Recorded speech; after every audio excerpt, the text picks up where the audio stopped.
Welcome back to my English class. Today I will translate the story Unity is Strength. Last class में हमने इसका first portion देखा था. आज हम आगे की स्टोरी देखेंगे.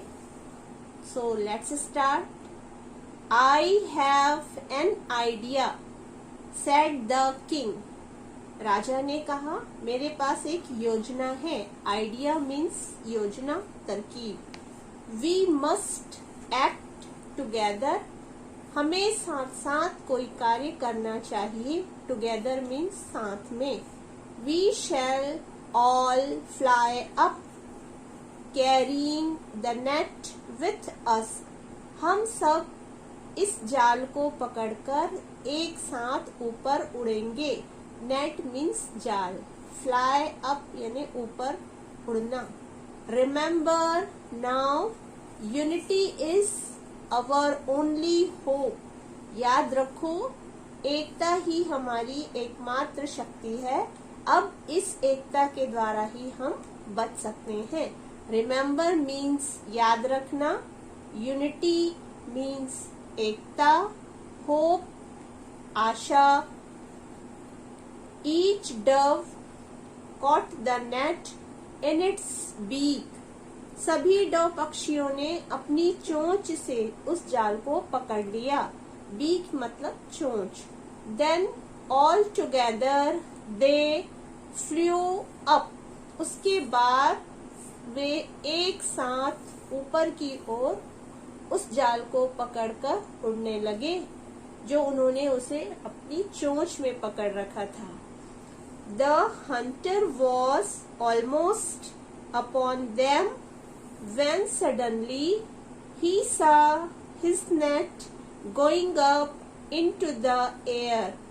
जब हंटर यानी कि शिकारी ने देखा कि वो जाल अचानक ऊपर उड़ने लगा, तब वो बिल्कुल नीचे ही था.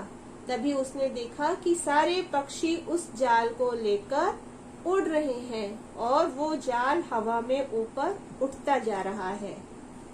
He was amazed to see the unity among of the doves in their effort to get away. वह उन पक्षियों की एकता को देखकर, उनके प्रयास को देखकर बहुत आश्चर्यचकित हुआ. Amazed यानी आश्चर्यचकित. एफर्ट यानी प्रयास. He ran after them. वह उनके पीछे दौड़ा. Hoping that the net and all the doves would soon fall down. इस आशा से कि आगे कुछ दूरी पे वो सारे डव पक्षी उस जाल को पकड़ नहीं पाएंगे और सारे के सारे पक्षी उस जाल समेत नीचे गिर जाएंगे. सून यानी शीघ्रता से या अल्प समय में, शीघ्र ही. The dove saw him running after them. सभी डव पक्षियों ने उन्हें अपने पीछे आते देखा. सभी डव पक्षियों ने देखा कि वो शिकारी उनका पीछा करते हुए दौड़ रहा है. So they flew high over hills and valleys and went far away where the hunter could not follow them. इसलिए वे और शक्ति से और तेजी से और ऊंचाई में पहाड़ियों और घाटियों के ऊपर उड़ने लगे और बहुत जल्द ही बहुत दूर निकल गए जहां वो शिकारी उन तक पहुंच नहीं पाया. वो इतने आगे निकल गए कि शिकारी उनका पीछा नहीं कर सका. At last the hunter grew tired and gave up the chase. अंततः वह शिकारी थक गया और उसने उनका पीछा करना छोड़ दिया. टायर्ड थका हुआ, चेज पीछा करना. What will the doves do next? अब उन डव पक्षियों ने क्या किया होगा.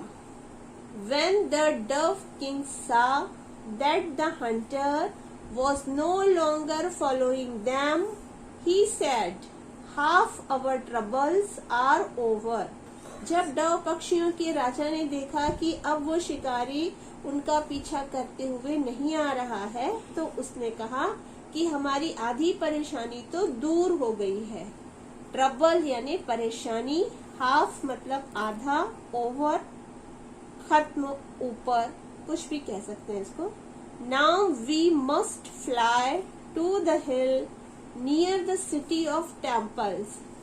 अब हमें सिटी ऑफ टेम्पल्स, जो पहाड़ियों के नजदीक है, वहां उड़कर पहुंचना चाहिए। टेम्पल का अर्थ होता है मंदिर। There leaves my faithful friend a little mouse. वहां मेरा एक विश्वास पात्र मित्र, एक छोटा चूहा रहता है। फेथफुल मीन्स विश्वास पात्र, फ्रेंड यानी दोस्त, मित्र। He will certainly help us. वह हमारी अवश्य मदद करेगा। हेल्प मदद। He will cut the net with his teeth and set us free.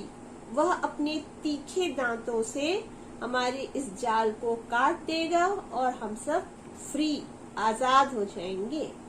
Yes, yes, let us go to the city of temple, said all the doves in chorus, and on they flew.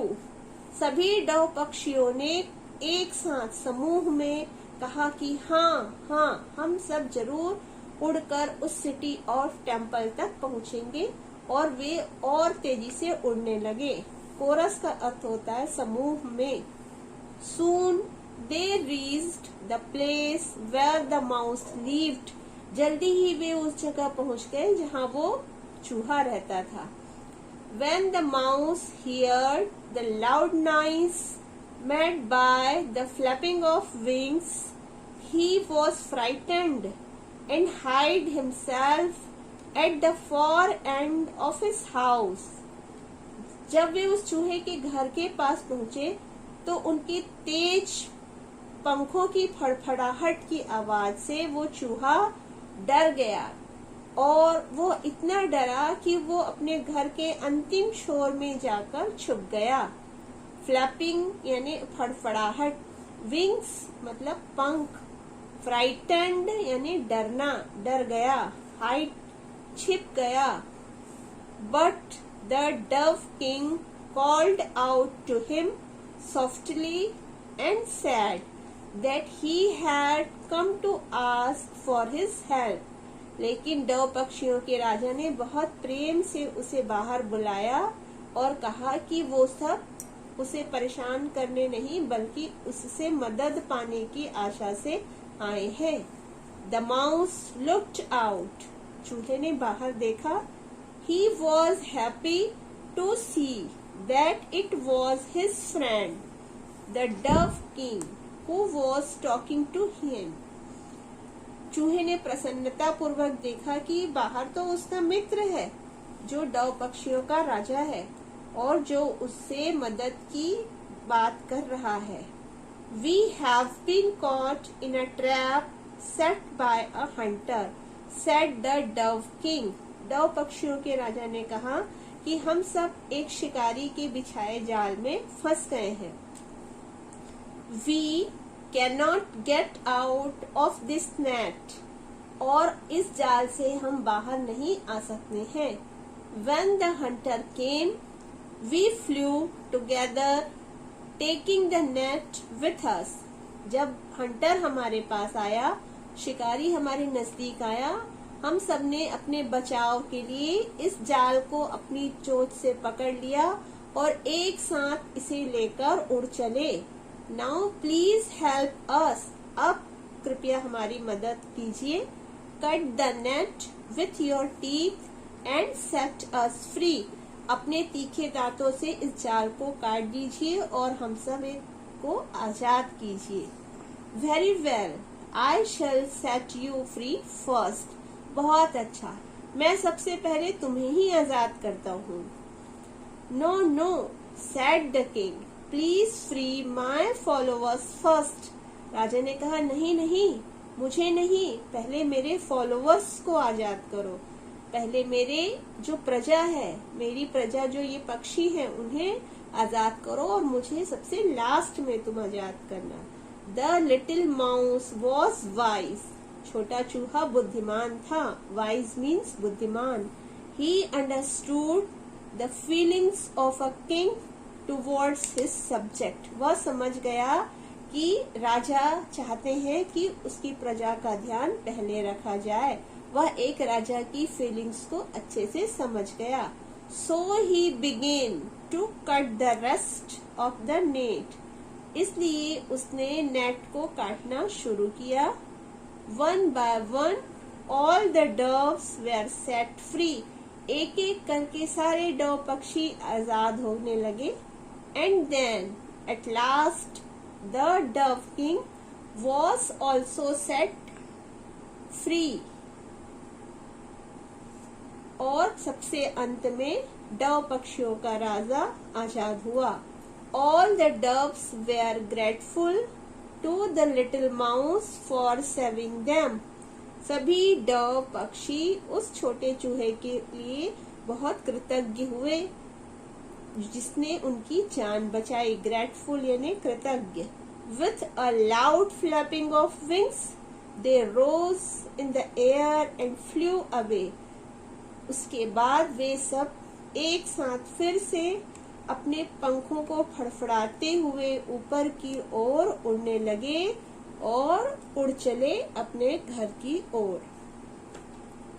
Thank you.